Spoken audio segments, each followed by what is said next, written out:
स्वागत है दोस्तों आपके अपने चैनल सौरभ की पढ़ाई में।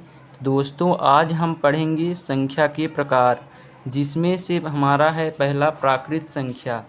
तो वीडियो को ध्यान से देखिएगा और यदि वीडियो अच्छा लगे तो वीडियो को लाइक और चैनल को सब्सक्राइब ज़रूर कर लीजिए। तो चलिए समझते हैं पहला प्राकृत संख्या क्या होता है। तो देखिए दोस्तों, वह संख्या जो एक से शुरू होकर अनंत तक जाती है उसे हम प्राकृत संख्या कहते हैं। ठीक है, अर्थात जिन संख्याओं का प्रयोग हम गणना के लिए करते हैं, मतलब जिन संख्याओं का प्रयोग हम गिनने के लिए करते हैं उसे हम प्राकृत संख्या कहते हैं। तो चलिए उदाहरण समझते हैं। 1 2 3 4 5 6 इस प्रकार अनंत तक जो संख्या जाती है उसे हम प्राकृत संख्या कहते हैं। ठीक है, तो इस प्रकार प्राकृत संख्या आपको समझ में आ गया होगा। तो वीडियो को लाइक और चैनल को सब्सक्राइब ज़रूर कर लीजिएगा। तो अगला समझते हैं पूर्ण संख्या क्या होता है। ठीक है, तो पूर्ण संख्या वह संख्या होती है जो शून्य से शुरू होकर अनंत तक जाती है, उसे हम पूर्ण संख्या कहते हैं। तो इसमें देखिए जीरो शामिल कर दें, यदि प्राकृत संख्या में यदि हम जीरो शामिल कर दें, 0 1 2 3 4 5 6 इस प्रकार की संख्या जो है तो पूर्ण संख्या कहलाएगी। ठीक है ना। तो इस प्रकार पूर्ण संख्या भी समझ में आ गया होगा। अब समझते हैं सम संख्या। दोस्तों, सम संख्या समझने से पहले पूर्णांक संख्या समझ लेते हैं। ठीक है ना। तो वह संख्या जिसमें धनात्मक, ऋणात्मक और शून्य संख्या शामिल हो, धनात्मक, ऋणात्मक और शून्य संख्या शामिल हो उसे हम पूर्णांक संख्या कहते हैं। ठीक है ना। इस प्रकार पूर्णांक संख्या को उदाहरण से समझिए। देखिए उदाहरण में यदि +1 +2 +3 +4 इन और 0 -1 -2 धनात्मक और ऋणात्मक संख्या। ठीक है, इसमें 0 भी शामिल है। संख्या रेखा पर देख सकते हैं 0 इधर धनात्मक संख्या है और इधर ऋणात्मक संख्या, मतलब धनात्मक, ऋणात्मक, शून्य वाली सभी संख्याएं जो हैं पूर्णांक संख्या कहलाती हैं। अब आगे पढ़ेंगे सम संख्या। तो सम संख्या समझते हैं। तो अगला हमारा सम संख्या है। देखिए वह संख्या जो 2 से पूरी तरह विभाजित हो जाए। ठीक है ना, 2 से पूरी तरह विभाजित हो जाए उसे हम सम संख्या कहेंगे। कैसे, देखिए 2 4 6 8 10 12 14 16 18 इस प्रकार अनंत तक जो संख्याएं जाती हैं ये 2 से पूरी तरह विभाजित हो जाती हैं। ठीक है ना। यदि हम 2 के बाद 3 को देखें तो 3 को यदि 2 से विभाजित करें तो 2 1 कम 2, 3 में 2 बचेगा 1, तो पूरी तरह विभाजित नहीं हुआ, तो 3 तो हमारा सम संख्या नहीं है, विषम है। इसी प्रकार 5 को देखिए, 2 दूनी 4, इसमें भी 1 बच रहा है, तो ये भी हमारा क्या हो गया, विषम संख्या हो गया, सम नहीं होगा।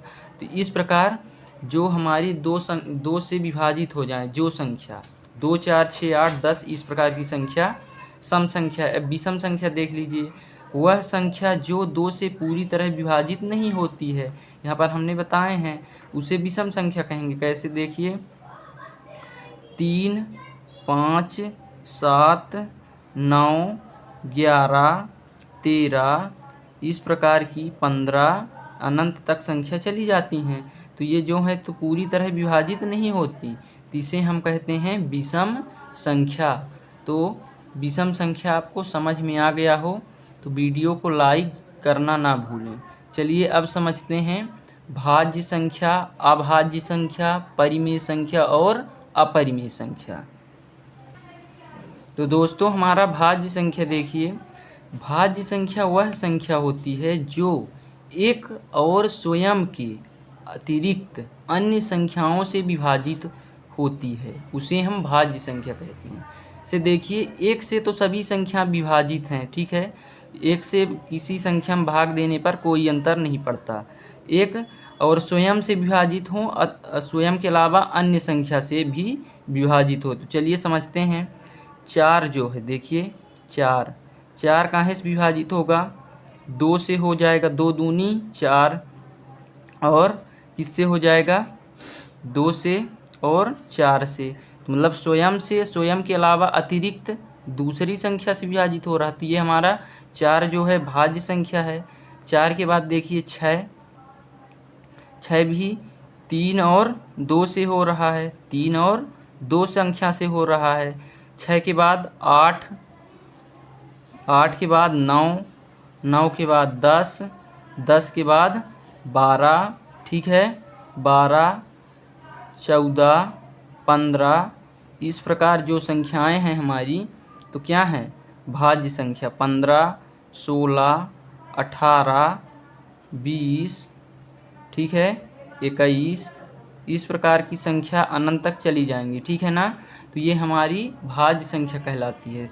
देखिए जैसे 8 को देखिए, 8 कहाँ से कटेगा, 2 से भाग चला जाएगा, 4 से चला जाएगा और स्वयं से भी जाएगा। इसी प्रकार 3 का 3, 3 से चला जाएगा और 9 से भी जाएगा। इस प्रकार 10 का, 12 का, 14 का, 15 के देखिए 3 पचे 15 होता है, 4 चौके 16, 2 अट्ठे 16। तो ये सभी संख्या मतलब जो स्वयं के अलावा अन्य संख्या से विभाजित हो वो हमारी भाज्य संख्या कहलाती है, ठीक है। अब समझिए अभाज्य संख्या, ठीक है ना। देखिए अभाज्य संख्या वह संख्या जो एक और केवल स्वयं से विभाजित, मतलब जो केवल स्वयं से विभाजित हो वो हमारी अभाज्य संख्या का है, ठीक है। जैसे देखिए हम 2 को देखते हैं, 2 तो स्वयं से विभाजित होगा, ठीक है, और अन्य संख्या से तो विभाजित नहीं होगा। 2 है, 3 है, 5, 7, ठीक है, 9 नहीं होगा क्योंकि वह 3 से विभाजित होता है तो वो भाज्य में था।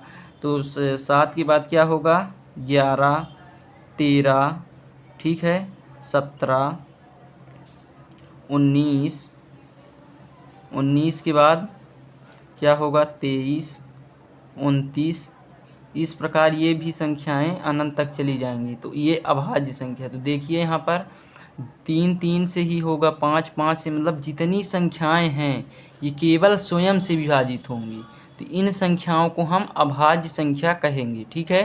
तो इन बातों को ध्यान में रखना है। अब समझते हैं परिमेय और अपरिमेय संख्या। तो दोस्तों हमारा अगला है परिमेय संख्या, ठीक है। तो वह संख्या जो P/Q के रूप में लिखी जाती है, मतलब जो P/Q के रूप में लिखी हो उसे हम परिमेय संख्या कहेंगे, ठीक है। जहाँ Q बराबर ना हो 0, Q के स्थान पर 0 नहीं होना चाहिए। यहाँ पर P और Q पूर्णांक हैं, ठीक है। तो चलिए समझते हैं। जैसे 3/2, 4/2, ठीक है, 5/3, इस प्रकार की जो संख्या है परिमेय संख्या कहलाती है। इसे हम भिन्न भी कहते हैं, ठीक है ना। यहाँ पर Q के स्थान पर 0 नहीं होना चाहिए। यदि यहाँ पर 3/0 हो जाएगा तो इसका मान जो है इन्फिनिटी, अनंत हो जाएगा, इसलिए ये हमारी परिमेय संख्या नहीं है। तो बटे में 0 नहीं होनी चाहिए। तो अब आगे समझेंगे अपरिमेय संख्या। तो अगला है हमारा अपरिमेय संख्या। तो देख लीजिए वह संख्या जो P/Q के रूप में नहीं लिखी जा सकती उसे हम अपरिमेय संख्या कहते हैं, ठीक है। P/Q के रूप में जो ना लिखी जाए, जैसे जो रूट की संख्या है, जैसे √2, √3, √5, √7, मतलब जो संख्याएं ये इस प्रकार अनंत तक जाती हैं, ठीक है ना। तो जो जिस संख्या का वर्गमूल ना हो, ठीक है, वर्गमूल ना हो, वो √ के रूप में लिखी हों तो वो हमारी अपरिमेय संख्या कहलाती हैं। इसी प्रकार परिमेय में क्या था कि जो बटे के रूप में लिखी हो, जहाँ Q के बराबर 0 ना हो। और यहाँ पर P और Q क्या हैं, पूर्णांक हैं, ठीक है ना। तो P और Q पूर्णांक है, देख सकते हैं ये धनात्मक पूर्णांक है दोनों। इसी प्रकार -3/2, -1/3, इस प्रकार ये अनंत तक संख्याएं परिमेय संख्या होती हैं इसी प्रकार की। तो परिमेय और अपरिमेय सभी संख्याएं समझ में आ गई हों तो वीडियो को लाइक और चैनल को सब्सक्राइब कर दीजिएगा। धन्यवाद।